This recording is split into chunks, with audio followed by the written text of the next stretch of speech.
ನಂಬಿಕೆ ಮಾತ್ರ ಇರಬೇಕು. ಏನ್ ಮಾತ್ರ ಇರಬೇಕು? ನಂಬಿಕೆ. ಈ ನಂಬಿಕೆ ಇದ್ರೆ ಸಾಕು, ನೀನು ಅದ್ಭುತ ಹೊಂದುವಲ್ಲೆ, ಆಶೀರ್ವಾದ ಹೊಂದುವಲ್ಲೆ, ಬಿಡುಗಡೆ ಹೊಂದುವಲ್ಲೆ, ಐಶ್ವರ್ಯ ಒಂದು ಎಲ್ಲ ಆಗ್ಬೋದು ನೀನು.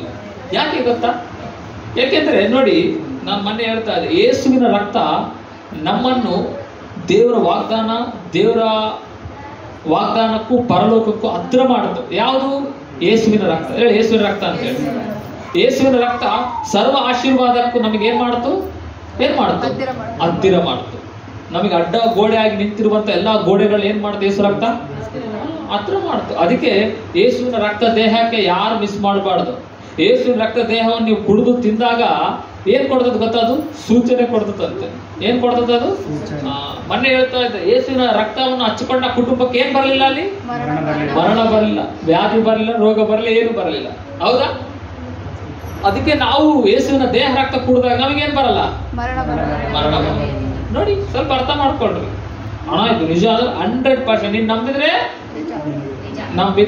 ಇಲ್ಲ, ನೀನ್ ನಂಬಿದ್ರೆ ನಿನಗೆ ಫಲ ಇಲ್ಲ ಅಂದ್ರೆ ಇಲ್ಲ. ಬಟ್ 100% ಇದು ಮಾತ್ರ ನಿಜ. ಯೇಸುವಿನ ದೇಹ ರಕ್ತ ತಿಂಗಳು ವಾರ ಎಲ್ಲ ಕುಡಿಯೋರಿಗೆ ಏನಾಗುತ್ತೆ? ಯಾವ ವ್ಯಾಧಿ ಬರದಂತೆ ಕಾಪಾಡ್ತಾನೆ. ಮರಣ ದೂತ ನಮ್ಮನ್ನು ಮುಟ್ಟದಂತೆ ಏನ್ ಮಾಡ್ತಾನಂತೆ? ಕಾಪಾಡ್ತಾನೆ. ಓಕೆನಾ?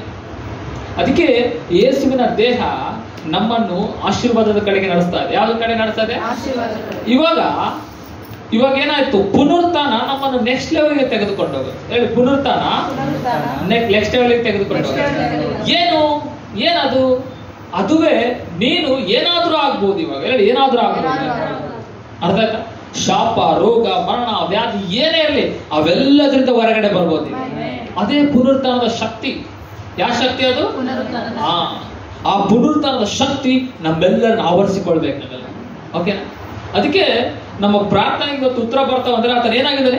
ಜೀವಿಸ್ತಾ ಇದ್ದಾನೆ. ನಮಗೆ ಅದ್ಭುತ ನಡೀತಾ ಇದ್ದಾರೆ ಅಂದ್ರೆ ಏನಾಗಿದ್ದಾನೆ? ಜೀವಿಸ್ತಾ ಇದ್ದಾರೆ. ನಮಗೆ ಜಯ ಕೊಡ್ತಾ ಇದ್ದಾರೆ ಅಂದ್ರೆ ಏನಾಗ್ತಾ ಇದ್ದಾರೆ? ಜೀವಿಸ್ತಾ ಇದ್ದಾರೆ.